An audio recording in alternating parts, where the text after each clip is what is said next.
How are you?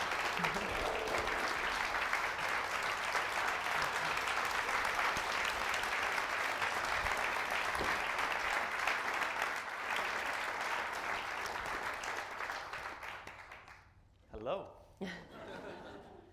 So before I start to have this conversation with you, I thought it would be nice for you to just read a little from the journal. Yeah. All right. Padma has chosen a little section that's from Friday the 11th of March 2011. One new idea we'll test on Ali is something that's been on my mind for years. That wonderful sensation of walking through the woods on fields of wet moss. I want to take thick pieces of moss, cleaned, dried, and simmered in a juniper broth and sprinkled with dried berries, forest plants, juniper oil, sap oil, and thyme oil. Anything delicious from the woods. I imagine Ali looking down into the bowl at what looks like wet moss, then at his spoon, and then back to the bowl, glancing up with a scared look, asking, "What should I do?" Figure it out. If it works, I'll be happy, I'll tell him. Eventually, he'll press the spoon into the steaming, fragrant, soaked moss. It will release the liquid and mingle with the oils and herbs. I love this sense of discovery. It brings the guest a step closer to one side of what we do. The boyish happiness we all feel when we're crouching through the woods, searching for a next tasty discovery. Okay. So this book, A Work in Progress, is more than about Nordic food or restaurants, is really very much about the essence of creativity. You speak a lot at the beginning of the book about the struggle to be creative once you achieve a certain level of success, right? So you went from a comfortable regional success to worldwide recognition, let's say. So, and that can be distracting to any artist or artisan. So like, it's hard to create in a vacuum, and then it's hard to be creative without having your prior success cast a shadow over all you think about as you try to forge a new terrain in your work. So how has that struggle shaped you and your team at Noma? Yeah.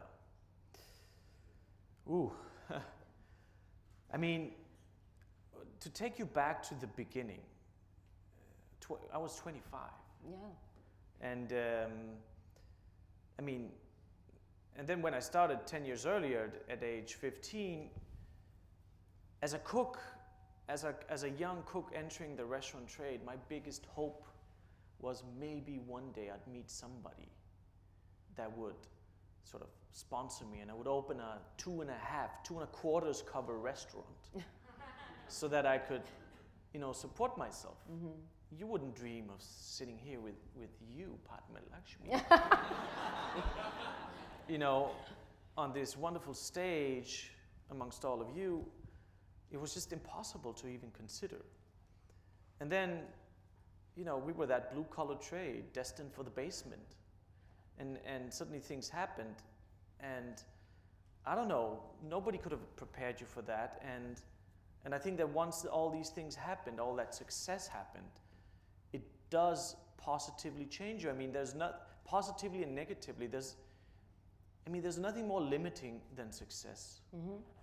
In a strange way.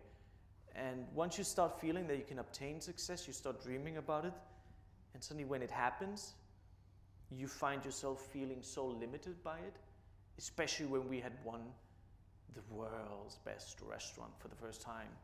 It was almost as if that was the mountaintop. People were telling me that at age 32, you've reached that mountaintop. And so where do you go from there? Well, yeah. I mean, I don't know. I mean, where do you go? And that's the thing. That's the craziness about it. I can't read a book about what did chefs do 30 years ago, 20 years ago in such a situation. It had never happened before. It was just a new phenomenon, being a restaurant cook and being accepted into pop culture in this way. And it was some sort of strange, you find yourself there at that midlife restaurant crisis. Everything was there. Yeah. The villa, a lovely Volvo, the dog. Everything was settled in, and you have. It was almost as if that's it. Your mold is set. Now don't mess around with it. And that's when I started writing in the journal. That's when I took my first vacation ever since we opened the restaurant. To Mexico. I went to Mexico, and I remember my wife told me, I said, we have to go. And she said, she actually said, we can't go. What are you talking about? You're the world's best restaurant.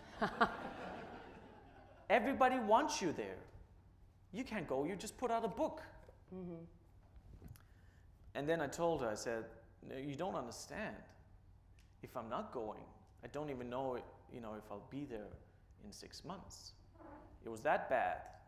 And so I took that vacation, and then I started scribbling down notes every day afterwards, trying to understand a bit what is our restaurant about?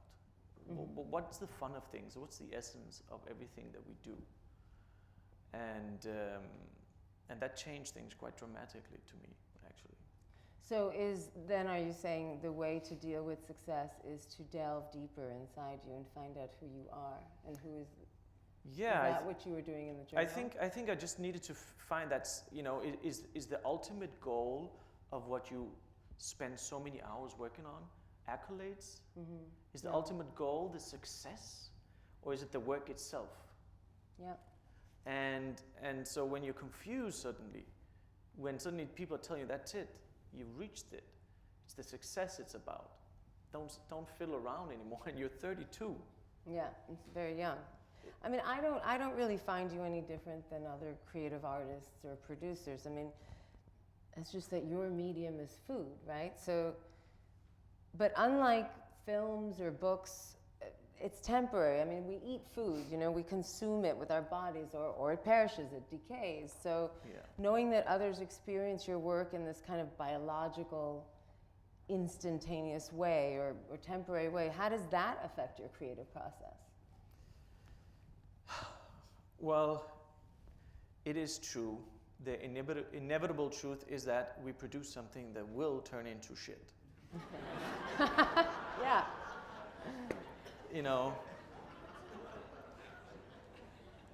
You can eat that chocolate with a big piece of gold leaf on.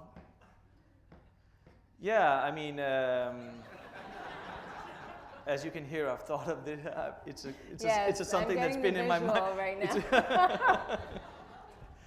now.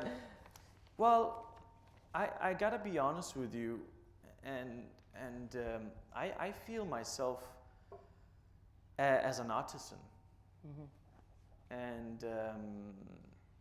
and I'm sort of in love with flavor, and I think that gives you memories, mm-hmm.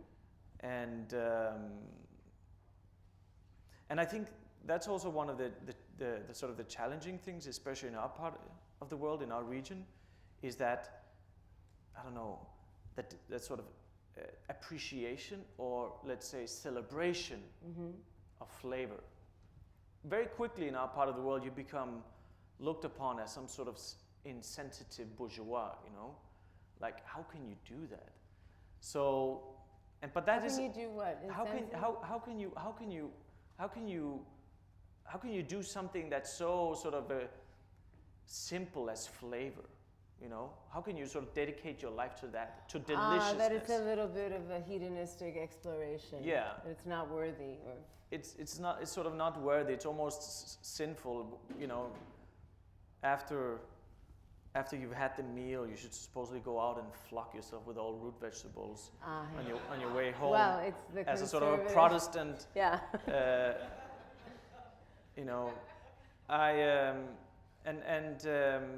And I think that's essentially what we do. We're artisans, and I just celebrate deliciousness and flavor, and mm-hmm. to the core, to the very simple of things. This is what we do. I don't think that cooking like that can have that transformative. Well, to some it can, but to most people it doesn't have that sort of transformative, where it can literally change your world, like reading a book can. I don't know. I disagree with you. Maybe not in your part of the woods, but I think great food can change your life. I mean, it's a very sensual experience that. It's the experience I wrote to you about in that email. It does open your eyes, and that's what art does. It's a comestible art. I mean, it's a comestible piece of art. And I think, because it's not an area that celebrated its captains of industry 50 years ago, that we're shy about saying our creative process is any less lofty than a book or a film, because we're shy about that, and as you say, we're always in the dark, or at least the chefs. I'm not even a chef, but that it's a blue collar thing, that you're working with your hands. But in the same way that a piece of wood can not only be a desk but a beautiful object of design, a plate of food can not only nourish but nourish the mind and soul, and I think that's what your food does. So I wouldn't cut yourself short. That's all I'm saying. But do you remember the first time in your life that you made something in your kitchen? I don't know, even at home as a young person, that gave you that kind of creative gratification, just, of deliciousness, like the first time? Walk us through a moment. I can walk you through a moment, and it's one of my first food memories, and it's the first time where it really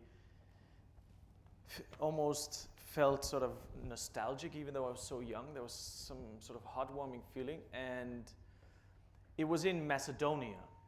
Yes. And your father is from Macedonia. Where my father is from, and he's an immigrant to Denmark. And in Macedonia was this wonderful house where there was 2 rooms. On the first floor and the bottom floor, the animals were, which was very important because they would send up heat upstairs. And in the daytime, these rooms would be living rooms, and at night times they would be sleeping rooms. And I remember we were sleeping, and it was the whole family piled together in rooms. And I get awakened by somebody fiddling with the fireplace. And How old are you? I can't remember completely. I think I'm between 5 and 6. Okay. That's what I think. And I look up drowsy, and it's my father, and he's pushing the coals around. And I sort of fall asleep again, and I can hear things crackling in the fireplace. And then it sort of, it disappears to me. But then I remember again, like 20, 30 minutes later, I'm sitting at the table, and it's chestnuts. My father, he'd been roasting chestnuts. And I'm having them with milk for breakfast. And that's my first food memory. And I really love chestnuts today. Chestnuts are like, when I see them, you come to New York and you see people roasting chestnuts. Yes.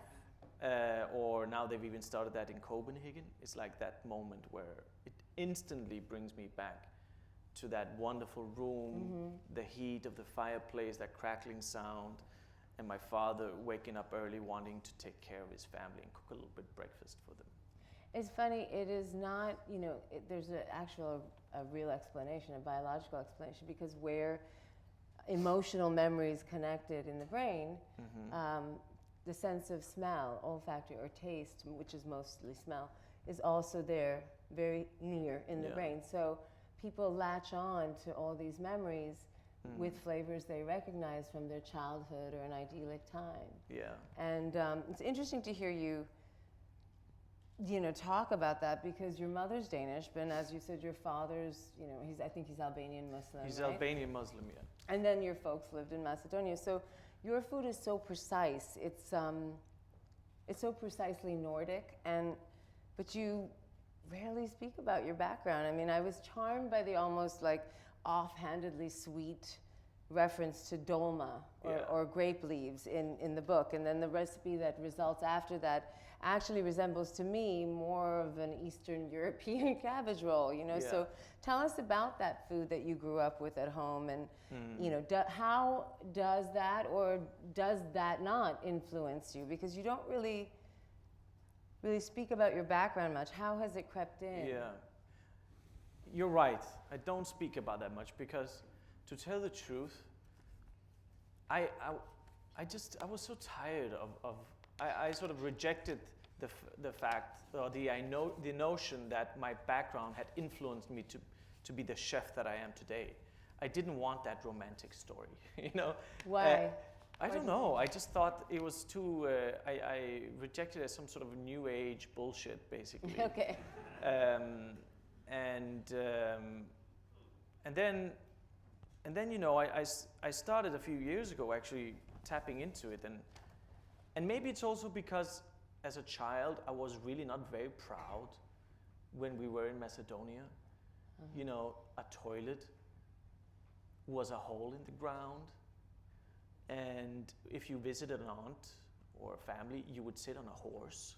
It sounds cool as an adult. It sounds like, it's like, yeah, I wow. don't know about the hole in the ground, but the horse part, yeah, that sounds cool. And the way we would sleep, eat, the way that meals would sort of just be stacked into the middle of the table and we'd all eat of the same tray. All these things weren't really, it was so different from perfectly organized Scandinavia, Copenhagen. And I just never, you know, my friends, they would go to Italy and like have bowls of pasta at a nice hotel in a camping wagon somewhere. And we would, you know, I'd be in that dusty yard looking down a hole, you know, and saying, okay, this is where I am. And the people are in. So I think that's maybe one of the reasons I never took it a part of me, but I can see now that it has influenced me in so many ways. One of the first things that dawned on me was, I remember in Macedonia when it was time to work in the fields, and it was working in the fields in the old school way. It was like a tool and a broken back like and tilling hours. the soil. Yeah, and we would watch the adults do that, and it would always be this crazy thing afterwards. This, you know, the skin would be peeling off, and we were free, of course, the kids. And what would we do? Well, we ran around picking chestnuts, and the best moments would be if we found a berry bush, and we would like stay at this bush, and we'd be torn up by, you know, in blood because of all the thorns and so on. But we'd stand there and eat all these berries, and then it dawned on me a few years ago that we were foraging. Yes, Yeah. I mean, when you're telling the story, it's so obvious. That we were foraging. At the same time, I remember when we opened Noma, and I visited a farm. And I hadn't done that for years, even though I grew up on a farm, an old school farm.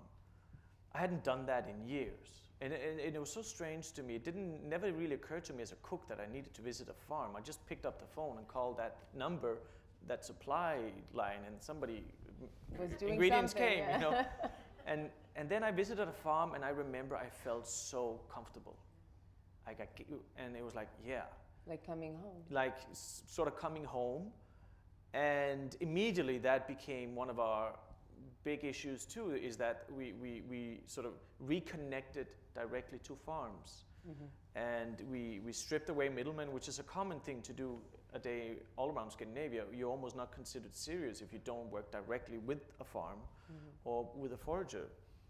And so of course I could, you know, of course I can see that it's influenced me so much more than I wanted to recognize.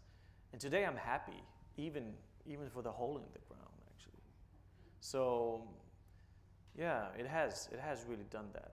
Okay, so let's talk about another element that permeates the book and your creativity. You speak a lot about the weather. How does this affect what you do? And is it the inspiration behind, you know, you speak about a dry kitchen. There's a whole section about you drawing everything in sight. And then there's, you know, the fermentation experiments and, you know, and then, I mean, is this why you think, or one of the reasons why you think maybe you push the boundaries with eating things like ants or trees or, you know, I mean, whatever, you know, that no one thought of to eat in that region? Because as you point out in the book, you know, there are other parts in the world where people do eat insects without a problem. Yeah.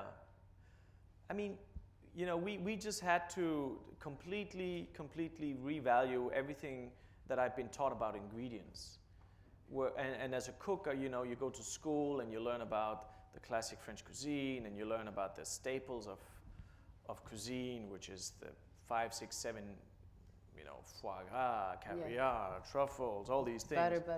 Yeah, all these things. And you think that the value of ingredients is what you pay for it. not the flavor. And that was a new thing to me. It sounds so simple, but it was just so, it was just such an important moment. And suddenly, literally, you can look at a tree where, you know, and it's not just a wooden floor, but also food stuff. And that totally positively changed everything that we do. That that every ingredient has value, the same cooking value. It's simply the cook that's the problem. Or that adds value, perhaps. Yeah, or that adds value. But you know, it's our own imagination, and the insect was a great experiment there, because believe me, I was like everybody that ever scoffed of even eating an insect. I was the same. When I looked that little ant in the head, and it was wriggling around like that, I write about that moment in the book. Yeah. I had to tell myself that, you know, I told myself, I closed my eyes and I said, this is a shrimp. Think of it as a shrimp. And then, you know, I put it in my mouth and I immediately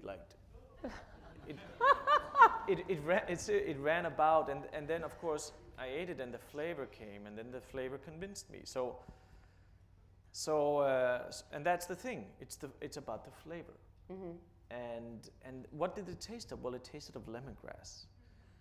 Now, imagine cold, gray Scandinavia, and you are tasting something that's indigenous to that place, but it tastes like something that you think belongs to places that are hot and wonderful and has blue oceans and palm trees, and then it's there.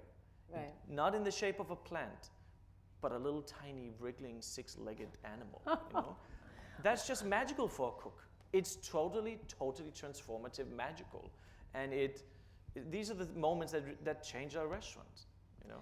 Well, I tell you, talk about a meal can be transformative. When I went to his restaurant, they were serving, I don't know if you do still, a mason jar with a bunch of ice in it and two very wiggling, shrimp. And I tried to eat one because they were alive. And it literally comes to the table, and I took one, and I kept going, it's not a shrimp, it's not a shrimp, just like you are. But it was a shrimp, and perhaps here size does matter. It was very difficult to eat that shrimp. Oh, and you put just it gave in everybody my a mouth. quote. Where's Eater when you need that? All right, so to wash away that image, I would like to show you a video. And well, let's just show the video, and then we'll talk about it. Video, please. Yep.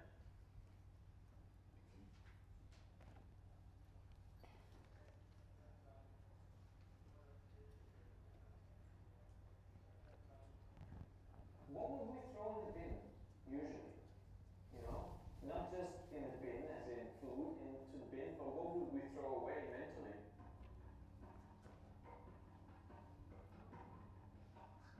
Lars, you enjoy this. When I say to myself trash cooking, I mean, it sounds so stupid.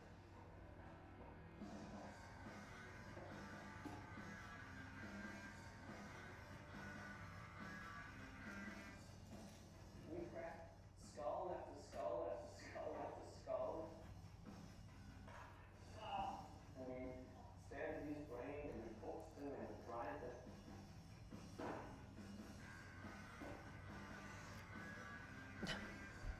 It's pretty. You know, I'm even happy if your brain spread. Well, we couldn't get it right.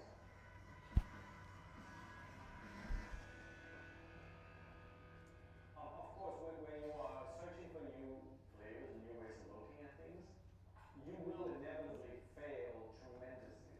I just stopped thinking that there was something wrong with me all the time and the team, but this was a natural process. Like, it's a pool of failure. And the successes are the drops here and there.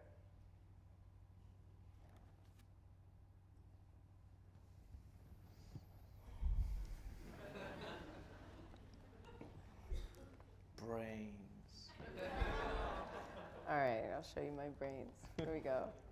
So in Moby Dick and other works of literature, we grapple with man's position in the universe, right? So this is my James Lipton moment. You'll have to indulge me. So his attempt to control his world. So in pushing the boundaries in your world, you explore using all parts of the animal, as we saw. Mm-hmm. And so we're all familiar here in this country with the nose to tail ethos, right? And so you refer to it as trash cooking, using mm-hmm. anything and everything that you might throw away. But when do you cut bait? You know, when do you toss that idea out that doesn't work into the trash? Like, when do you stop trying to make an idea such as lamb brains work? Ooh. Yeah.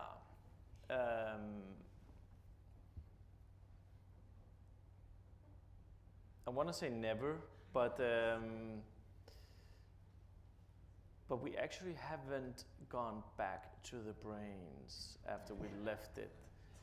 And no, but it's you know, sometimes it's extremely hard to actually figure out when is the moment. Mm-hmm. Of course, we don't serve things. We're not testing things that we're not happy about. But in terms of the brains, it's really difficult. Brains are so difficult. It's not difficult to bread them and make them delicious by frying them, but there's no surprise in that. So we need to add that element of surprise, and that took us down some weird, strange paths. I mean, in one of the things that we did in the book, we talked about dried brains. Can I just read this thing about the dried brains? If you must. Yeah. Go ahead. There's one thing that we can be very, very, very clear about. A thing so hideous that it should never be mentioned again. Dried brains. It's off the charts, absolutely disgusting. In fact, there are not enough words in any vocabulary to explain it thoroughly. We thought it would be like bacon. It's not. At least that was the idea, a thin slice cooked until it was crisp. We were certain it would work. And we were already considering what to accompany the newly discovered chips with, but it was horrifying. The only time I've been more revolted was when I saw a young kid on a beach putting his finger up his ass, only to taste it seconds later. Unfortunately, that's a true story. I'm sure he will grow up to achieve greatness. Nonetheless, we're definitely going ahead with the brain spread, perhaps smoked. Now, we never nail that brain spread, and but you know who did? One of our sous chefs that was a part of this that I wrote about. He opened a restaurant called Bror, B-R-O-R, in Copenhagen, and I came to visit his restaurant. We had sort of said, okay, no more brains, and forgot about it for years. And then I go to his restaurant. It's a very simple restaurant. It's, you know, they have no money and they just open up simply. And then in comes this big pot, like stainless steel pot, and he opens it up and there's like a lamb's head looking at me with a, you know, and it's steamed. And they take it out to the kitchen and immediately you can hear like the hammer, boom, boom. The hacksaw. Yeah, and then they had stripped the meat from the face, and mixed it with condiments and spices and herbs and stock and made this wonderful tasty rillette and Danish pancakes to go with that. And then, you know, you would roll the meat in there with all sorts of spices, condiments, salads and so on. Very delicious. And then as an afterthought, after you'd finished this, they came with what looked like a sort of a mayonnaise with flatbread. But then they had taken the brain, they had cracked the skull open, taken the brain out, and whipped it with some sort of flavored oil. And it became like a sort of a mayonnaise consistency, although umami rich, tasting a bit of sweetbreads. And it was so delicious.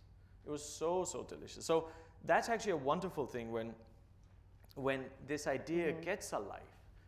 I'm just, you know, we couldn't nail it, but he actually took it and now it's a part of his repertoire. I will say though, this idea of trash cooking, however silly sounding it is, and we all think that it is silly sounding, it was sort of a mental exercise during one of these hard winters, and we were feeling totally inadequate, all of us, and it was a hard winter that took us by surprise, and we were simply running out of ingredients. And so we thought, okay, to break out, get a little bit of inspiration, what do we throw in the bin?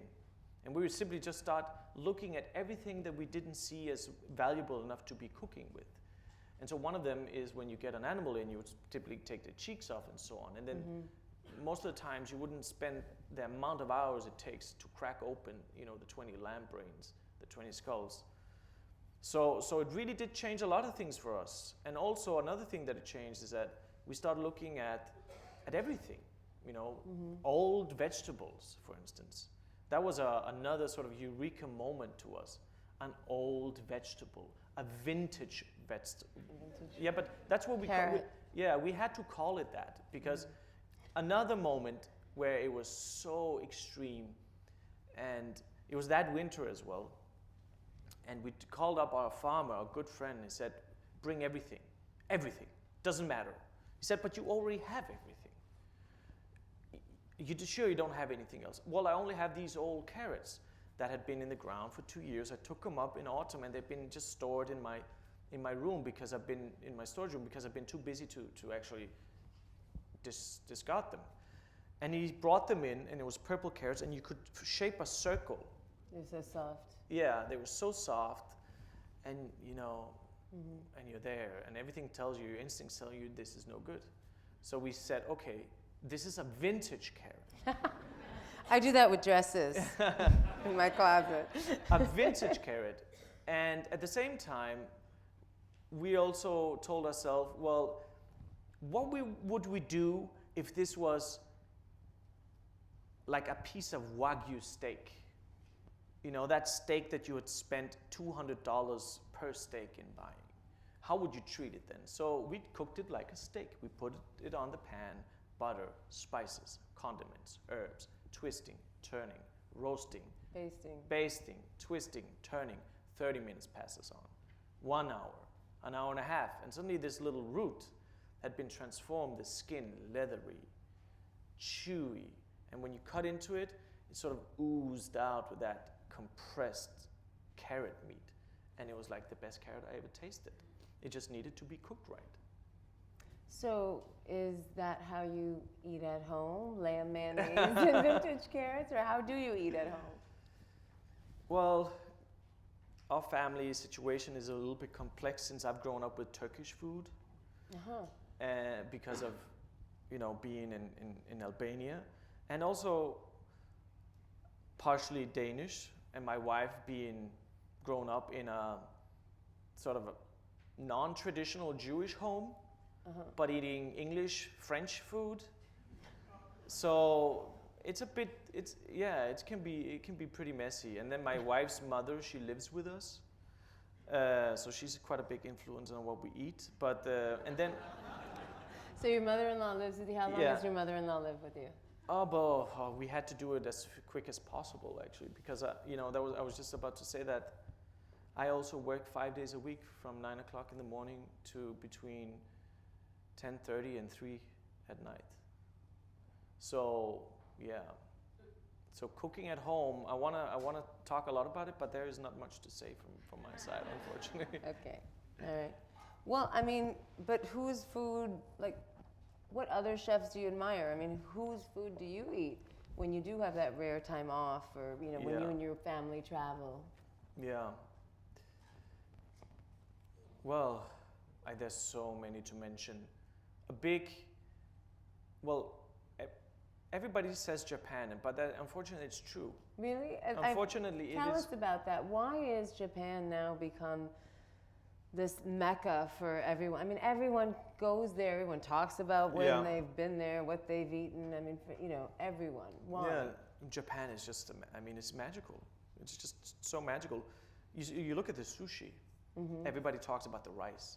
The fish is secondary. The rice is the most important thing. And in most homes, we boil rice once a week. But you know, in Japan, it's this mythical creation of boiled rice flavored with vinegar and a bit of sugar. And you know, everything is that. Everything is the craft, the dedication, the storytelling, the investigation into why it matters that the rice is not 32 degrees, but 37 degrees as it hits your tongue, how that feels, you know. Mm-hmm. They are just masters of precision, but masters of deliciousn's. And I like that. I'm going to get you a cape that says you're a master of deliciousness. They've done it for 1,000 years. I mean, they were vegetarian for hundreds of years due to religious reasons. And out of that, they've created all these wonderful things that we eat throughout the world. I think it is mind-boggling. It's virtually impossible to eat bad food in Japan. Mm-hmm. You only eat bad if you go to Western restaurants in Japan. Yeah, I mean, we eat rice 7 days a week at my house. So my parents used to go on their lunch break, go and get rice and bring it home to this milk can that was about this big, and God forbid that milk can was empty. So I understand the obsession. You also talk about some financial growing pains and issues at the restaurant. And how do you find that balance between a commercial enterprise and, you know, the creative process? Because they aren't always easily compatible. No. I don't have the. It's this thing that, I mean, everybody hears about it. Unfortunately, it's true. Restaurants are,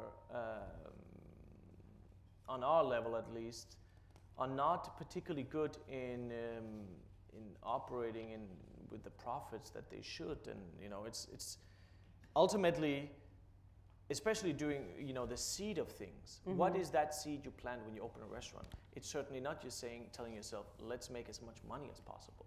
Mm-hmm. It isn't. Nobody does that. Yeah. I will guarantee you that Thomas Keller did not plant that seed at the French Laundry. Anybody didn't do that. They just wanted to cook as well as possible and make as many people as happy as possible. That was the most important thing. So, and suddenly it creeps in on you. It's there, lurking in the background, profit, you know, chewing on your shoulder. But it needs to be there. It needs to be there. And the balance, I don't know. That I'll push that gently to my partners to find that balance. Right. Yeah, because I would I would always put too much weight on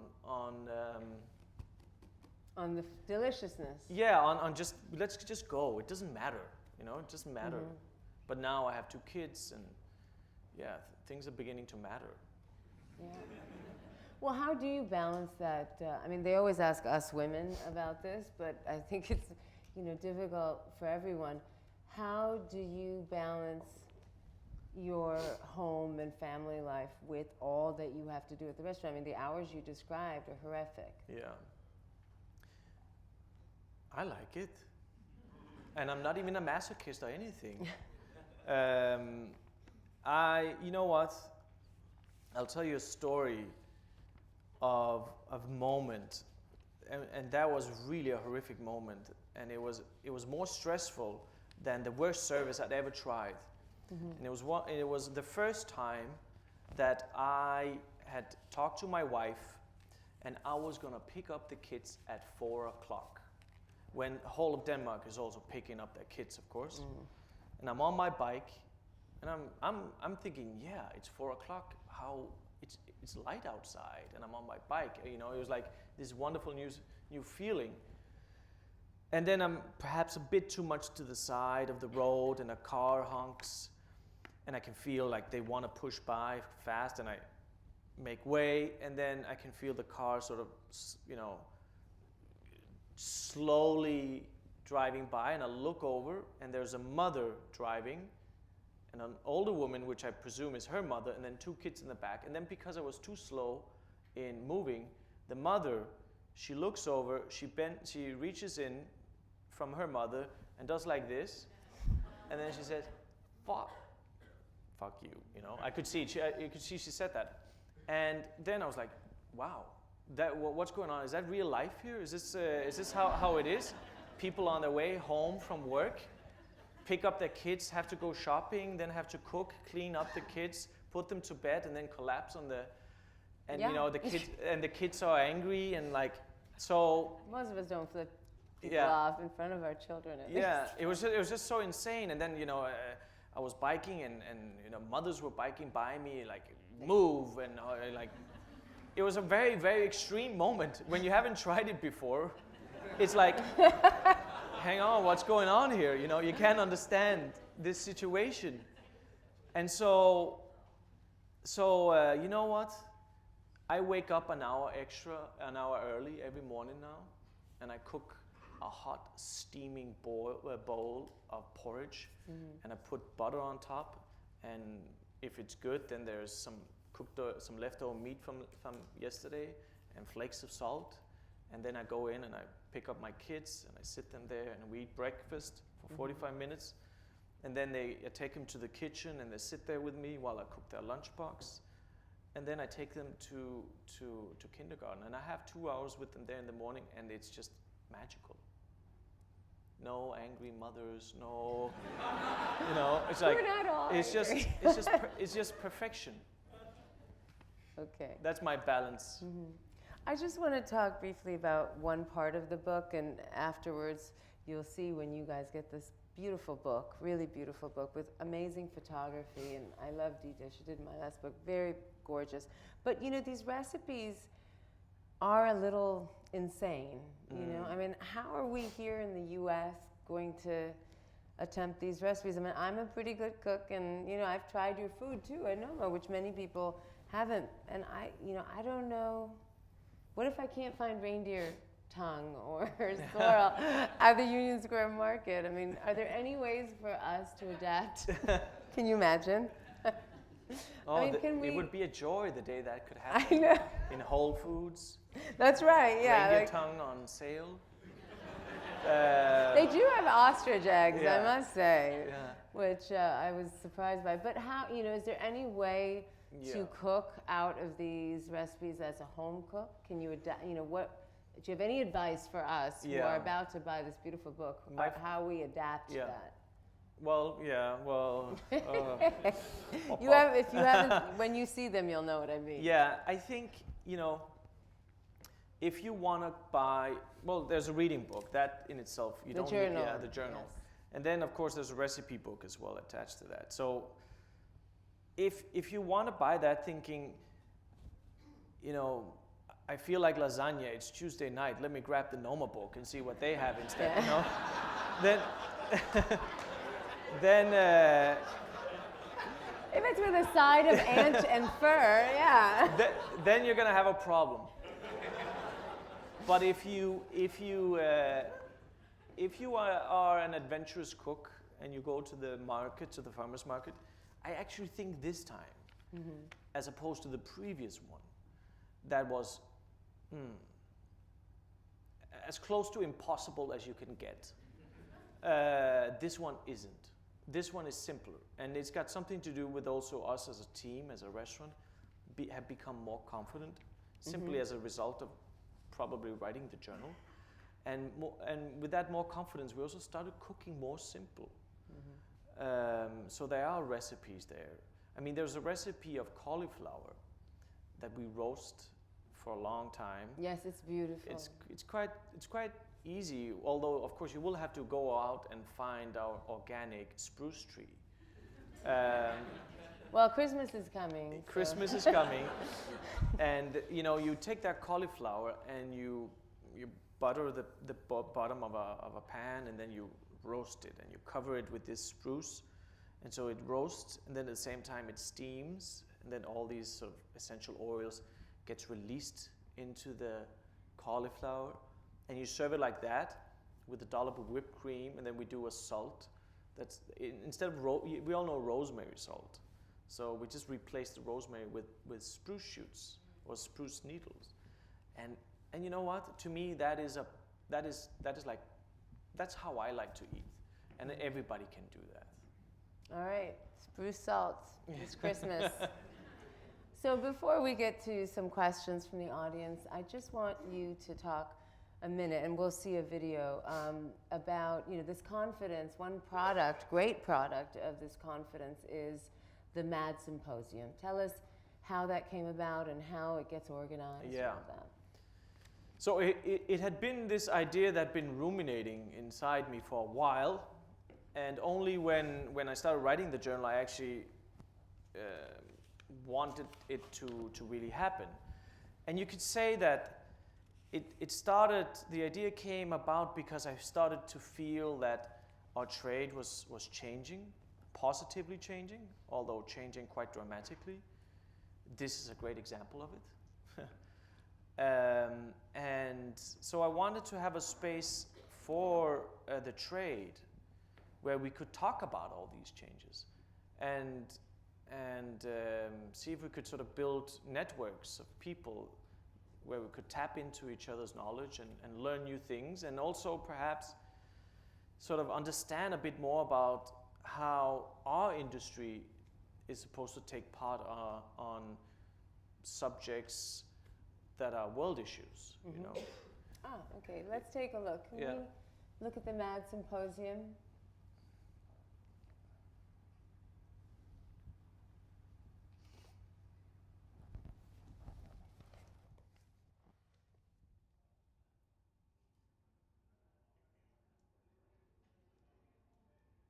You grew up as a cook, sort of believing that you are a master. There was years when I was okay with that. You know, I was like, okay, I'm just gonna go full on.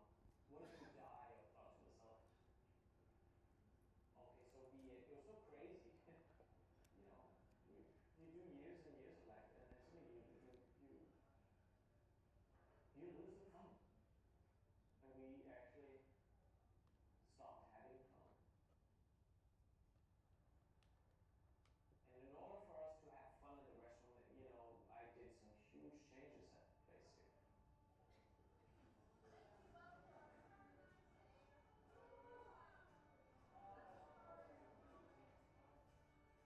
The Mad Symposium is a sort of is an idea that's been ruminating in me for a while. This idea of making sense of our trade, where are we right now? And so I thought, let's have a meeting ground for that. Let's open up, let's talk about things, let's step out of the norm, share ideas, let's meet new people, let's do this. My family has been cooking for 250 years.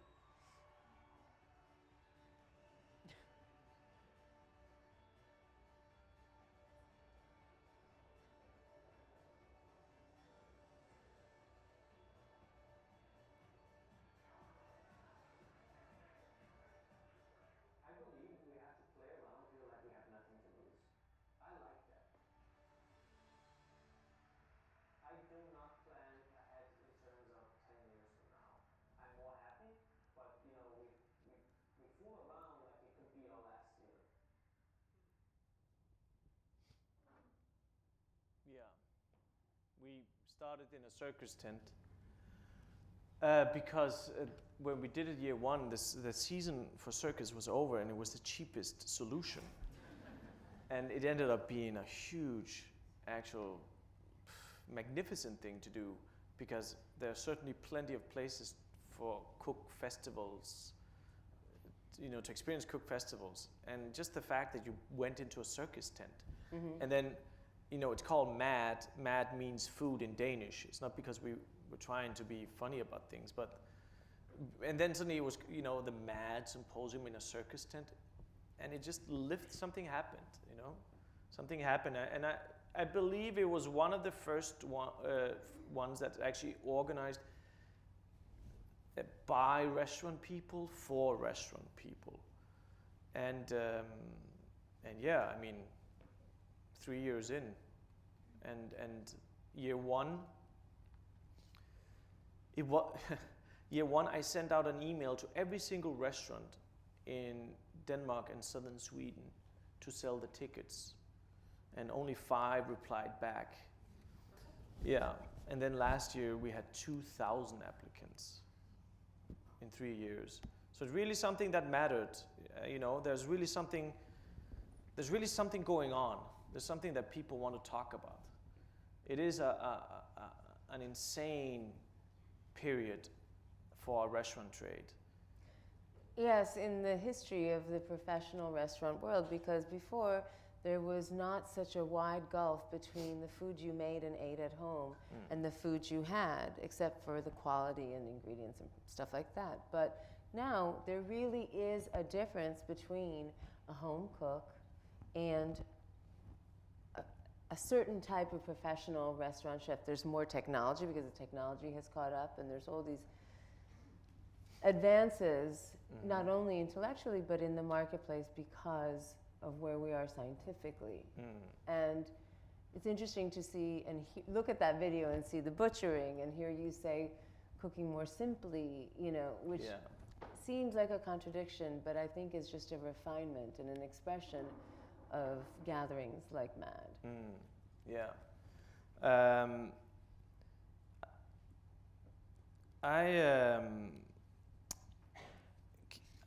Can I read this one here? Yeah, sure. Because I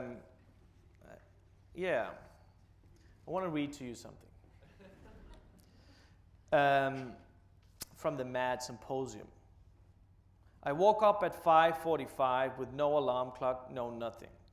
There was a lurking in my stomach as if my instincts were telling me there was something very wrong.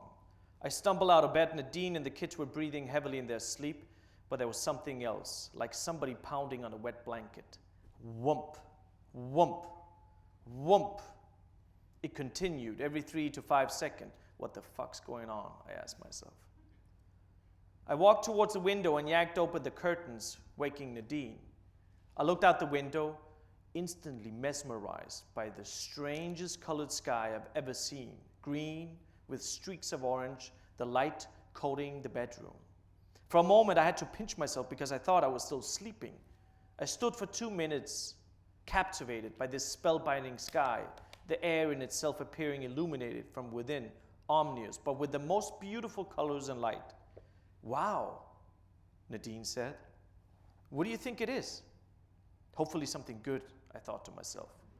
Whoomp! Then came the wind, stronger than before, the gust rattling our windows, and I knew something wasn't right. I don't like the sound of this, Nadine. I thought the weather forecast said a few rain showers. She looked at me, smiling, her eyes telling me, don't worry, it'll be fine, in the way people do as an act of support. I looked back out the window doubtfully as the smaller trees began to whip around in the wind, and then something flickered and smashed a window across the street, and with a series of thunderclaps like cannon fire, sheets and walls of water crashed to the ground violently, as though all Copenhagen was caught in the surf of some giant ocean. I couldn't see the houses just across the square. The wind howling and shrieked as I never heard it, moaning as it tore signs from poles, smashed in windows, and tried to tear trees up by the roots. I stood for 20 minutes, nauseated, and I almost threw up when Nadine murmured, I hope the tent's fine. I threw on my clothes, and my friend Alessandro came to pick me up once the weather had calmed down enough to drive. We're sitting in the car. Fuck, Alessandro. Do you think it's over? No, Alessandro replied in the best Italian way, prolonging the word as if he really meant it. I hope you're right. I took a deep breath and stared out the window as he skirted the car around giant pools of water. Not a single person was outside. The only thing you could hear in the streets was the sound of sirens. That was the beginning of the first part of the symposium. And it was just totally magical as an experience. And it's some of the most hard work that we do. And we go through these sort of painful experiences. Like you ask yourself, do I need this in my life? I run that restaurant. Why should I wake up and feel like this? You know? But it is just a magical thing to do. And I think that our trade is really in that moment where we are sort of progressing from the old world, which I grew up in. Mm-hmm. You know, the cook in the basement. Yeah, the hierarchy. Yeah, into this new world that nobody really understands what's going on. and we're the first. We're the sort of the filter, the first filter in which all this gets run through. So the symposium is a perfect little moment of that, of making sense of everything, hopefully down the line, but also very importantly, and something that I think the last 3 years of our success is built on, something that I never ever envisioned to be important in a restaurant, something as simple as fun, having fun. Let's have some fun with these questions. Yeah. Okay, so this is from the audience. How have your children changed the way you look at food? Very much. I like that question a lot. Kids, first of all, my kids made me realize how important food is. Because the only thing that can shut them up is actually food. Like really good food. And how old are they now? 5 and 2. Okay. And at the same time, the best moments that we have as a family are always centered around food. Mm-hmm. The moments where we talk and are together as a family, there's always food involved. And I remember when I started having children and I started feeling the importance of these moments. And I tried to think to myself, well, let me think back to what are the moments I remember growing up? And food is involved in all of them. Very fabric of our life. Yeah, and it just gives you it even gave me a sort of a bigger sense of feeding people. Like, it simplified things, even the restaurant. It took the edge even more so, even though we've always been kind of well-rounded, I think, in our service approach and so on, but it really took more edge off, as you wanted it to be more of a feeding experience. To nurture somebody else. More genuine and honest, as opposed to this sort of a cerebral... Yes. It's a very physical thing, right? It's a very primal thing, and to experience it through your children really brings it home for you. Yeah. I mean, food is the only way you can enter someone else without actually touching them. Do you find diners are getting more adventurous, having said that? Oh, yeah. I mean, do they want to be challenged? Yeah. It's incredible. I mean, this is just incredible what happened. And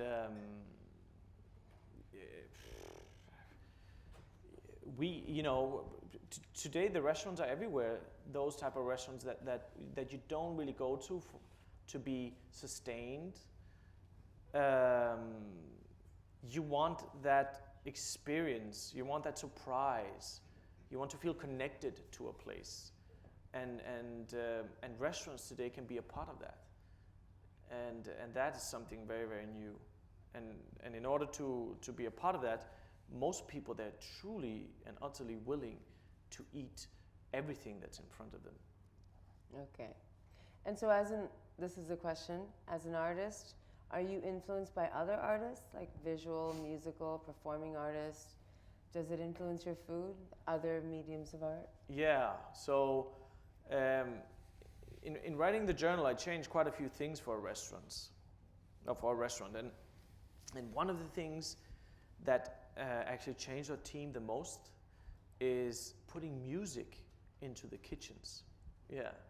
Because it was an open kitchen when I was there. Or it was an open kitchen. Yeah, it was an open kitchen, and today we have several kitchens. We actually have a kitchen for service, which is the final preparation.